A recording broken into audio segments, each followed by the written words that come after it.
오늘 봉독할 말씀은 하나님께서 예레미야를 통하여 유다에서 자꾸 애굽으로 가려고 하는 사람들에게 주신 말씀입니다.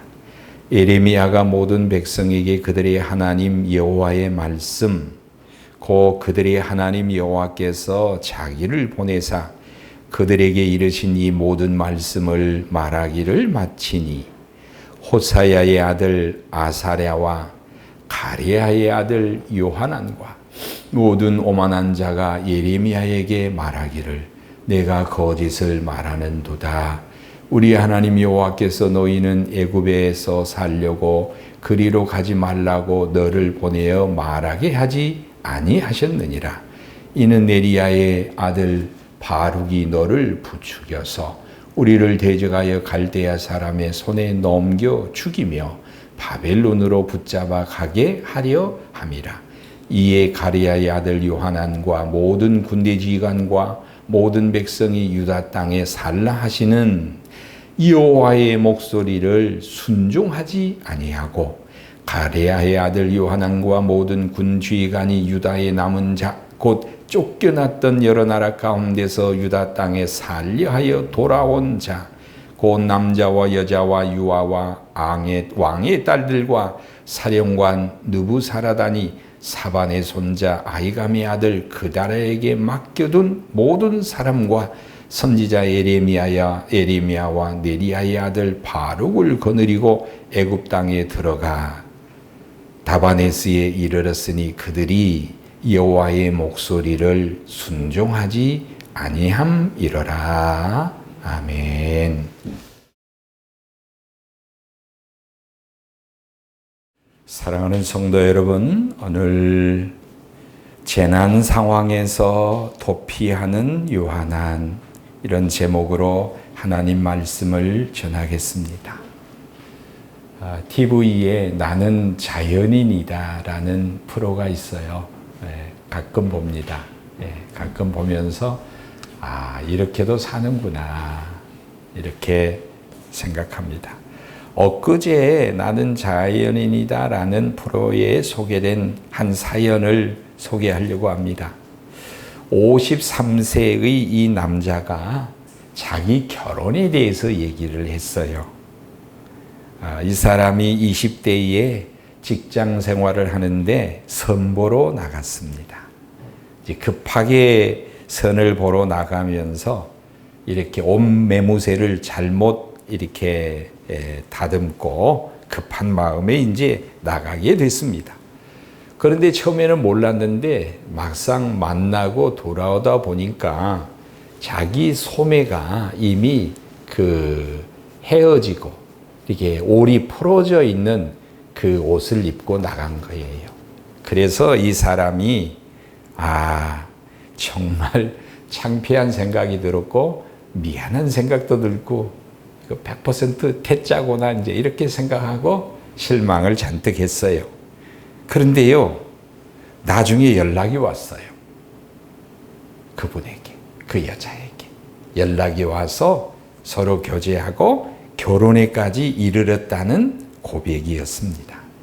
저는 그걸 보면서 무슨 생각을 했냐면 저마다 다 이게 기준이 있구나. 선택하는데 기준이 있구나. 그 여성이 왜 내가 이렇게 나갔는데도 나를 이렇게 다시 연락을 했느냐 그랬더니 그 여성이 이렇게 얘기를 했대요. 이렇게 옷이 헤어지고 올이 풀리는 옷을 입고 오는 사람이라면 이건 틀림없이 성실한 사람이다 이렇게 생각을 했대요. 그래서 만나면은 성실한 사람, 책임 있는 사람 틀림없겠다 해서 만나게 되었다 이런 거예요. 여러분이라면 어떤 그 생각이 들었겠어요? 선택의 기준 다 저마다 자기 기준이 있어요. 그러니까 인연이 되려고 하니까 이렇게도 만나는구나 이런 생각이 듭니다. 혹시 여러분 이미 좀 아시는 분도 있을 것 같은데요. 경남 거창에 가면 거창고등학교가 있는데 이 학교는 이제 기독교 미션 스쿨로 유명한 학교인데 오래전에 수십 년 전에 정말로 훌륭한 전성은 교장 선생님이 부임하면서 학교가 변화되기 시작하는데 그 학생들 학교 교실 뒤에다가 직업 선택 10계명이다. 이것을 10가지 계명을 교실 뒤에 붙여놓은 거예요. 몇 개만 소개해 드릴게요. 자, 두 번째 계명이 뭐냐면 내가 직업을 선택할 때 내가 원하는 것보다는 나를 필요로 하는 곳을 선택의 기준으로 삼아라. 그리고 네 번째는 모든 것을 완벽하게 갖춘 곳을 가지 말고 부족한 것, 황무지가 분명히 보이는 곳, 이곳을 선택해라. 그리고 다섯 번째는 서로 앞다투어 가려고 사람이 줄 서는 곳에는 가지 말고 아무도 가지 않는 곳을 가라. 그리고 이제 부모님들이 얼마나 동의를 하려고 하는지 모르겠지만은요, 9번째 이런 계명이 있어요. 부모가 반대하고 약혼자가 반대한다면 그 길이야말로 의심치 말고 가라. 확실한 길이다. 마지막 10번째는 왕관이 기다린 자리로 가지 말고 단두대가 있는 곳으로 가라. 여러분 공감이 안 되시죠? 또 현실감이 좀 없어 보이시죠? 그래서 제가 설교를 준비하면서 실제로 거창고등학교 나온 분에게 확인을 한 거예요. 이 10계명이 당신들의 마음속에 진짜 영향을 주었냐 하고서 한번 확인을 한 거예요. 그랬더니 그들이 뭐라고 그랬냐면 이거 누가 지키겠나, 이런 현실성이 없는 것을 누가 지키겠나, 다 이렇게 처음에는 이런 생각이 들었다는 거예요. 그런데 결정적으로 직업을 선택할 때 결정적으로 마지막에는 이 10계명이 자기 마음속에 계속 맴돌면서 직업을 선택했을 때의 중요한 원칙과 방향이 되어 주었다. 이러한 고백을 제가 들었어요. 오늘은 요하난이라는 사람의 이야기를 하려고 합니다. 요하난의 잘못된 선택. 여러분, 요하난은 성경에 자주 등장하는 인물이 아닙니다. 중요한 왕도 아니고 선지자도 아니에요. 그런데 성경에 보니까 예레미야의 39장에서 46장까지 계속해서 이 요하난의 이름이 거론이 되고 하나님께서 계속해서 요하난에 대해서 예레미야를 통해서 말씀하십니다. 하나님이 메시지를 주세요. 분명히 요하난을 통해서 하나님이 이 시대에 그들에게 분명한 메시지를 주시는구나, 이런 생각이 들었습니다. 그러면 요하난은 무엇을 잘못했기에 하나님께서 계속해서 이 요하난을 거론해서 요하난의 잘못된 선택을 지적하시는가? 당시 유다 나라는 바벨론의 침공을 받아서 4차례나 침략을 받게 됩니다. 그래서 마지막 4번째 침략으로 유다의 국가는 완전히 패망하게 됩니다.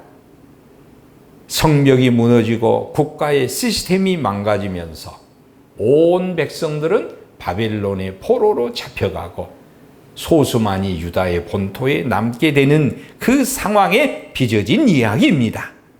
이 상황에서, 이 어려운 국난의 위기, 재난의 상황에서 하나님께서 유다 백성들에게 2가지 길을 제시하셨어요. 하나는 뭐냐? 바벨론 포로로 잡혀가는 일, 다니엘처럼. 또 하나는 유다에 남겨진 삶을 사는 것. 이 두 삶 다 힘든 거예요.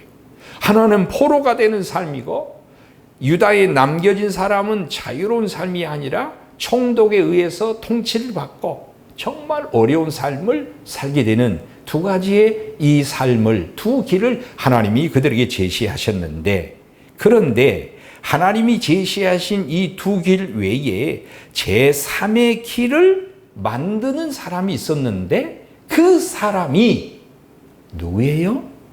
요하난입니다. 그 대표적인 사람이 요하난입니다. 이 요하난은 이 난국을 타개하기 위해서 유다에 남겨진 사람들을 모아서 애굽으로 도피하는 것이 우리 상황에서 최선이고 최상의 선택이다. 이러한 생각을 하게 됐습니다. 그리고 자신과 유다의 남은 자를 다 모아서 어린아이, 여성, 모든 사람을 모아서 애굽으로 도피했어요. 여러분, 지난 얘기지만 우리가 이제 강점기 36년을 보내고 해방이 되었을 때, 이제 우리가 해방이 되었는데, 일제 강점기, 나라가 대한제국이 패망하고 일제 강점기에 들어갈 때 어떻게 되었나요? 많은 우리 대한민국 사람들은 본토에 남았지만 훗날을 기약하면서 일부는 연해주로 가고 일부는 상해로 가서 임시정부를 만들어서 대한민국의 미래를, 훗날을 도모하게 되지요. 비슷한 그런 상황이었습니다. 애굽으로 도피한 이들의 삶은, 이들의 행동은 어떤가? 세상의 기준으로 보면 아무런 문제가 없습니다, 여러분. 본토에 남아서 바벨론의 지배를 받느니 차라리 이웃 나라로 피난 가서 안전하게 지내겠다. 이것은 아무 잘못이 없어 보여요. 일반적인 선택 가운데 하나처럼 보입니다.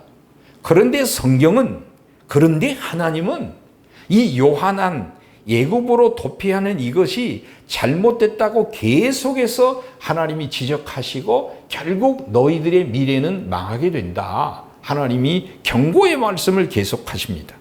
그들이 어떤 선택에서 무엇이 문제가 되었는가? 하나님은 그들에게 두 가지 길을 제시하신 거예요. 바벨론에 순응하여 바벨론 수하에 들어가야 한다.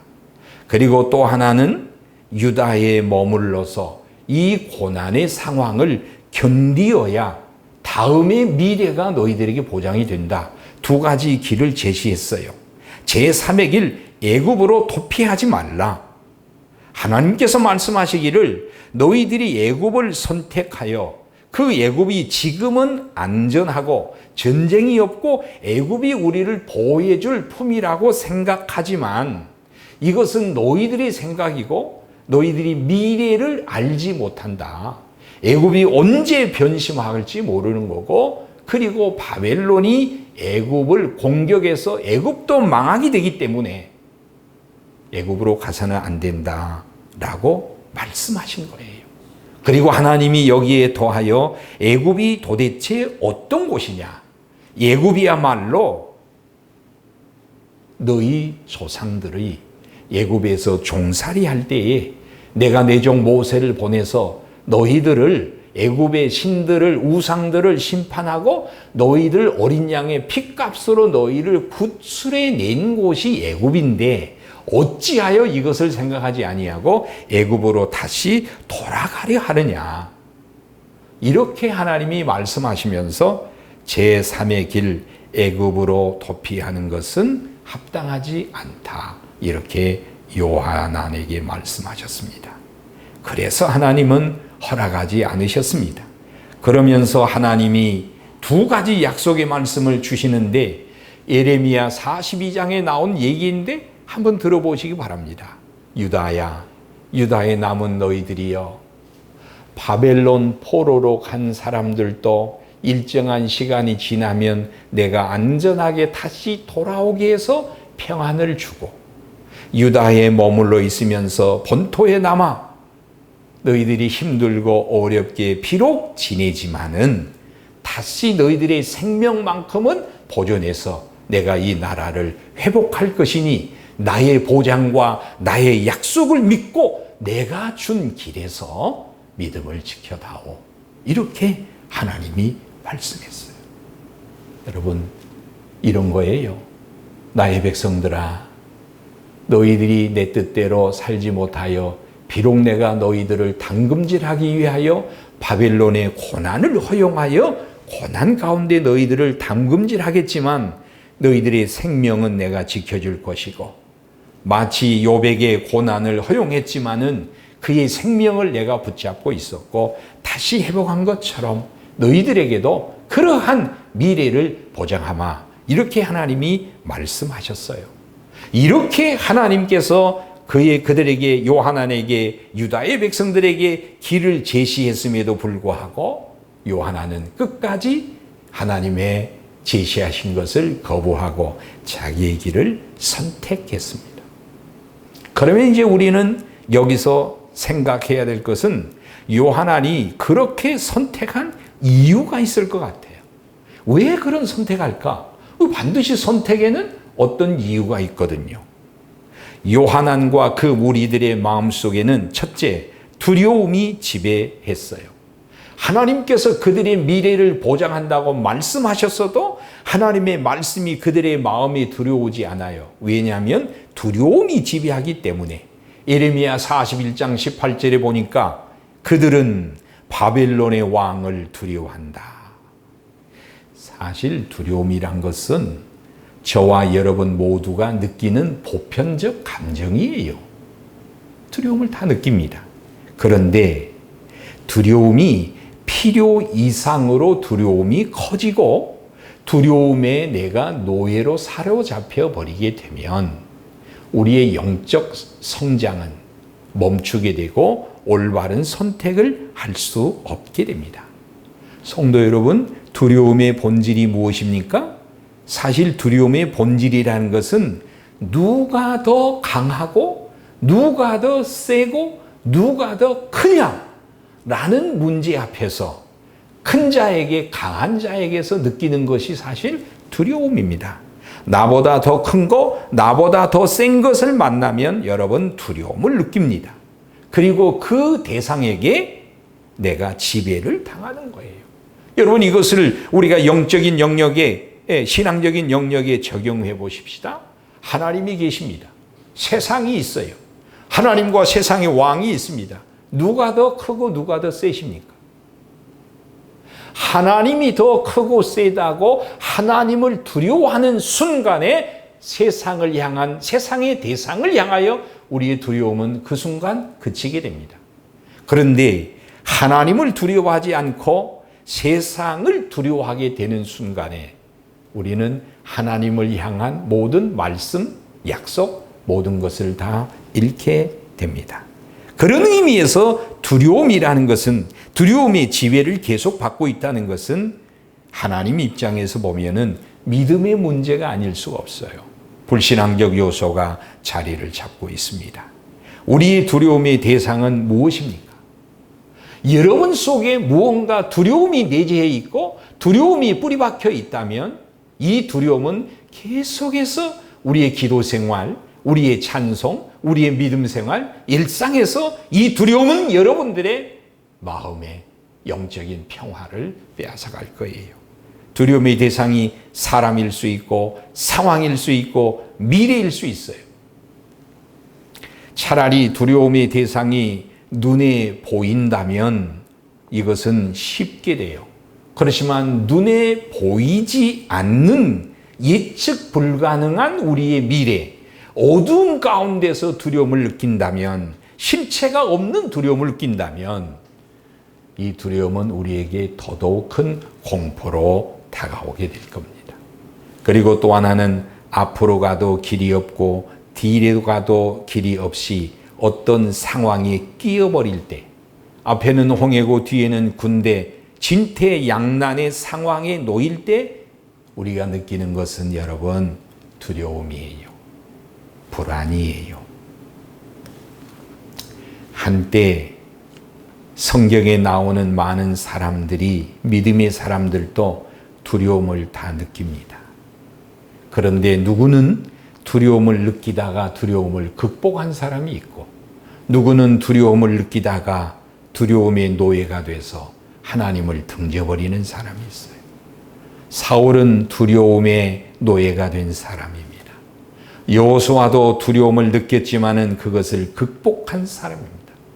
야곱도 미래에 대하여 두려워했습니다만은 이것을 극복했습니다. 오늘 요하난이라는 사람은 두려움의 노예가 돼서 하나님을 등지고 자기와 공동체의 궁극적 실패를 가져다 준 사람이 바로 요한안입니다. 성도 여러분, 역설적이게도 두려움은 언제 그치게 되느냐? 하나님을 두려워할 때. 하나님을 두려워하고 하나님에게 우리의 초점을 두어서 하나님이 내 마음속에 자리 잡으실 때 실은 우리의 두려움은 끝나게 됩니다. 그리고 오늘 연이어서 성경은 요나단이 잘못 선택한 두 번째 이유를 가르쳐 주는데 요하나는 선택의 기준이 자기 자신이었습니다. 선택의 기준이 하나님이 아니에요. 믿음이 아니에요. 말씀이 아니에요. 자기 자신이에요. 자기 눈으로 보는 것. 이것이 바로 자기의 기준이었습니다. 우리는 무엇인가 선택하고 판단하고 결정을 하는데 반드시 기준이 있어요. 그럴 만한 선택하는 데는 그럴 만한 이유가 있어요. 그럴 만한 행동에는 그럴 만한 이유가 있어요. 근데 그 이유들을 따져보면 매우 다양합니다. 그 다양한 이유들을 최정점에서 살펴보면 결국은 기준이 하나님이냐 세상이냐, 하나님이냐 내 자신이냐. 결국은 정점에는 두 가지예요. 요하나는 자기가 기준이었습니다. 자기 생각에 예굽이 안전하다고 생각하고 지금 이 현실이 싫은 거예요. 이 바벨론 수하에서 고난을 받는 것이 싫은 거예요. 전쟁이 싫은 거예요. 두려움이 싫은 거예요. 그래서 애굽으로 피난을 가고 도피를 하게 됩니다. 하나님의 뜻은 분명히 나타났습니다. 하나님의 뜻은 분명히 그들에게 제시되었습니다. 고난에는 뜻이 있고 이 고난은 내가 허용한 것이니 제발 유다에 있어야 안전하다. 힘이 들지만 고난 상황이지만 유다에 있어야 요한하나 안전하다. 누누이 말씀을 해도 기준이 하나님 말씀의 약속에 있지 않고 세상의 안전에 있기 때문에 요나단은 바로 실패를 하게 됩니다. 제가 잠시 좀 군대 이야기를 하고 싶어요. 남자들이 군대 가게 되면 또 군대를 가게 되면 이 군대 가면 총을 줘요. 우리 장로님 우리 다 이렇게 총 받으셨죠? 총을 우리가 받아요. 총을 받으면 총을 가지고 사격 훈련을 하는데 사격의 실사에 들어가기 전에 반드시 먼저 거치는 게 있는데 뭐냐면 0점을 잡아요. 0점 잡는다 그래요. 0점. 그러니까 기준. 이 가늠새, 이 총과 이 가늠새를 맞춰서 여기서 발사를 하게 되면 목표물에 제대로 맞는지 그 기준점을 맞추는 거예요. 이걸 0점 잡는다 그래요. 이 0점이 안 맞은, 잘 못 맞추는 사람은요, 아무리 총을, 목표물을 이렇게 해서 사격을 해도 맞지를 않아요. 여러분, 신앙도요, 0점이 잘 맞춰져 있어야 돼요. 0점이란 게 뭐냐? 우리의 기준 0점은 하나님인데요. 하나님 뜻과 말씀인데요. 이 하나님 말씀의 뜻에 딱 0점이 맞춰져 있을 때에 제대로 총알이 발사가 되는 거예요. 우리의 0점, 우리의 기준은 하나님의 뜻입니다.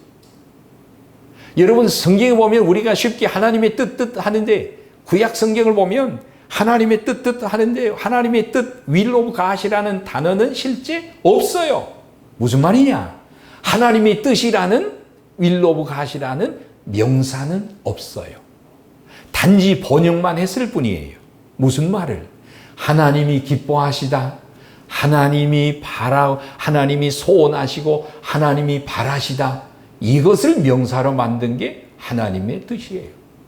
그래서 우리 성도님들께서 삶 속에서 나를 향하신 하나님의 뜻이 지금 뭘까? 궁금하십니까? 이렇게 다시 질문을 해보세요. 이 문제 앞에, 이 상황 앞에 하나님이 무엇을 기뻐하실까? 그것이 하나님의 뜻입니다. 저는 외람되지만 말씀을 나누고 싶어요. 왜 우리 한국교회가 이 어려운 재난 상황에서 남만 탓할까? 많은 목회자들이, 많은 교회 성도들이 중국 우한을 탓합니다. 이것이 사실이든 아니든 이건 탓해서 어쩌자는 거예요. 이것이 해결책입니까? 정부가 모든 것을 다 잘한다. 저는 이렇게 말하고 싶지 않아요. 그런데 모든 것을 정부를 탓한들 이것이 해답이 됩니까? 우리 그리스도인들은, 우리 한국교회 성도들은, 리더들은 이 상황에서 하나님에게 초점을 맞추고 하나님의 음성을 듣고 그 하나님의 음성에서 오는 지혜로 이 세상을 향해서 빛이 되고 소금이 되는 하나님 나라의 빛과 소금이 되어야지 똑같이 누구를 탓하고 누구에게 책임을 전가한다. 이것은 올바른 태도가 아니고 0점이라는 기준이 잘못 맞춰 있으니까 잘못 총격을 하고 있는 것 같습니다. 요한안이 무엇을 잘못했는가? 잘못 실수한 이유는 요한안은 순종 대신에 불순종을 선택했습니다. 요한안이 무엇을 불순종했단 말인가? 요한안이 이렇게 얘기합니다. 선지자여 예레미야여 우리를 위해서 기도해 주세요. 무엇을 기도해 주냐? 우리가 유다 이 땅에 뿌리 내리고 견디며 살아야 되는 것이 하나님의 뜻입니까? 애굽으로 잠시 도피하는 것이 하나님의 뜻입니까? 말씀해 주세요. 당신이 하나님의 말씀을 받아서 우리에게 전해주면 우리는 그대로 순종하겠습니다. 이렇게 얘기를 했어요. 열흘 이후에 예레미야에게 하나님의 메시지가 와서 예레미야가 응답을 전해줬습니다. 요한아나, 애굽과 유다 중에서 애굽으로 가지 말라. 애굽은 안전한 곳이 아니다. 너희들의 생각이다. 유다에 있어라. 내가 보장한다. 너희들의 미래를 내가 보장한다. 유다에 있어라. 이렇게 하나님이 예레미야를 통하여 말씀하셨습니다. 그런데 요한아는 그 말씀을 거절했습니다. 불순종했습니다. 아니, 순종하려는 마음이 처음부터 그들에게 없었어요. 하나님은 그것을 아시면서도 친절하게 하나님은 답변을 해 주셨어요. 그런데 그들은 하나님의 말씀을, 하나님의 답변을 듣는 것이 아니라 그들은 듣고 싶은 것만 듣는 거예요. 우리가 하나님 앞에 기도합니다. 기도 응답이 주어졌습니다. 내 마음에 들면 그것이 기도 응답이고 내 마음에 들지 않으면 응답이 아닌가요? 설교를 통해서 하나님의 메시지가, 하나님의 말씀이 성도들에게, 나에게 선포됩니다. 내 마음에 와닿고 내 뜻에 맞으면 하나님의 응답이고, 내가 힘들고 어려운 메시지면 하나님의 응답이 아니고 하나님 뜻이 아닌가요?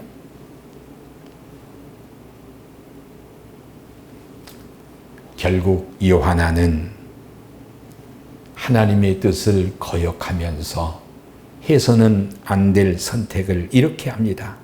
예레미야여, 당신은 거짓말을 하고 있습니다. 하나님이 그렇게 말씀 안 했습니다. 거짓말입니다. 당신은 거짓 선지자입니다. 당신이 우리를 속여서 우리가 유다에 있으면 당신이 바벨론 총독이나 바벨론에게 우리를 맡겨서 우리를 죽여버리려고 그런 모략을, 음모를 꾸미는 거지요. 이렇게 요한안이 말했습니다. 요한안이 순종하지 못한 이유는 하나님의 뜻을 몰라서가 아니에요. 하나님의 뜻은 이미 알려져 있지만 요한안은 정말로 자기를 부인하지 못합니다. 자기 뜻, 자기 생각이 하나님 앞에서 부인이 돼야 되는데 그것을 부인하지 못해요. 하나님의 뜻과 내 뜻이 일치되면 얼마나 좋겠습니까마는 하나님의 뜻과 내 뜻이 불일치하고 거리가 있을 때 내 뜻을 내려놓는 순종이 진짜 순종이라고 생각해요. 나는 야곱의 일생 가운데 참 극적인 장면이 있어요. 그것은 이 장면인데요. 들어보시겠어요? 요셉의 아들이 아버지가 연세가 많이 들어서 요셉에게 장자 찾아 두 아들을 데리고 아버지, 손자들을 데리고 와서 아버지 축복해 주세요. 기도해 주세요. 했어요. 요셉이 아버지 오른손 밑에 장자, 왼손 밑에 차자를 놨는데 손을 크로스하는 거예요. 요셉이 아버지 그거 아니에요. 그때에 야곱이 너무 멋진 말하죠. 아들아, 나도 안다. 그렇지만 하나님의 뜻은 이거야 하면서 손을 바꿔요. 이것은 야곱의 아픔을 통해서 나온 성숙이에요. 아버지 이삭과 어머니 리브가가 자기 가정에 임했던 하나님의 뜻을 일찍이 그 뜻을 자녀들에게 공개하고 기도하면서 하나님의 뜻에 순복하는 훈련을 가르치는 것이 아니라 아버지는 에서를 사랑하고 어머니는 야곱을 사랑하면서 실은 두 아들이 멍든 거예요. 야곱의 욕심도 있지만은 아버지 어머니의 이 불순종이 자녀들의 마음 깊은 곳에 상처와 멍을 들게 했던 거예요. 여러분, 우리는 순종한 만큼 하나님께 가까이 갈 수 있어요. 순종한 만큼 하나님의 능력을 경험할 수 있어요. 순종한 만큼 하나님이 예비하신 놀라운 은혜와 역사를 경험할 수 있어요. 요한아는 불순종하는, 계속해서 말씀에도 불순종하는, 올바른 선택을 위해서 저와 여러분이 필수의 과정을 거쳐야 되는데 그 필수의 과정이 뭔가? 나의 불순종을 제거하고 하나님께 순종하는 거예요. 불순종의 잘못된 선택의 결과는 뭘까요? 요한한 자신과 함께했던 모든 공동체가 애굽으로 이주했는데 애굽에서 잠깐 살면서 그들은 이렇게 말하더이다. 식물이 풍부합니다. 경제가 어렵지 않아요. 본토는 어려운데 지금 우리는 어렵지 않아요. 풍부해요. 전쟁이 없어요. 평화로워요. 좋아요. 잠깐이에요. 바벨론이 침공을 해서 애굽이 망할 때 같이 망했어요. 내가 생각하는 미래, 내가 생각하는 안전, 내일의 안전, 이것은 내 생각을 기반으로 한 거 아니에요. 하나님이 약속하신 우리의 미래, 약속하신 그 약속, 하나님의 보장에 우리의 미래를 위탁해 둘 때 그것이 진짜 안전이에요. 신자와 불신자가 똑같이 코로나로 어려운 상황, 경제적으로 어려운 상황을 겪고 있어요. 똑같아요. 그런데 차이가 뭘까요? 이 어려움 끝에, 이 어려움을 끝마치고 이 터널을 끝마쳤을 때 하나님께서 나에게 평안을 주시고 안전케 하시고 회복을 주신다는 약속을 믿고 산 사람들과 오늘의 모든 나의 생명이, 나의 모든 삶이 우리의 선택에 달려있다고 벌벌 떨면서 사는 사람과 차이가 있어야 된다는 거예요. 지금 우리의 삶이 어떤 삶을 사십니까? 이 믿음을 가진다면 이렇게 힘들고 어려운 지금 상황에서도 우리는 찬송할 수 있고 기도할 수 있고 감사할 수 있어야 됩니다. 무엇이 여러분의 올바른 선택을 방해하고 있습니까? 두려움, 뿌리까지 찾아서 믿음으로 뽑고 성령으로 불살라 버립시다. 우리의 기준을 다시 한번 점검해서 힘들고 어려운 상황 속에서 항상 하나님 무엇을 기뻐하십니까? 하나님 뜻을 물읍시다. 그리고 불순종보다는 순종의 자리에 늘 서서 하나님을 기쁘게 해드리는 삶이 내가 사는 거고 안전한 미래를 보장하는 거고 우리의 자녀들, 후손들에게도 복된 삶의 결과를 물려주게 되는 것입니다.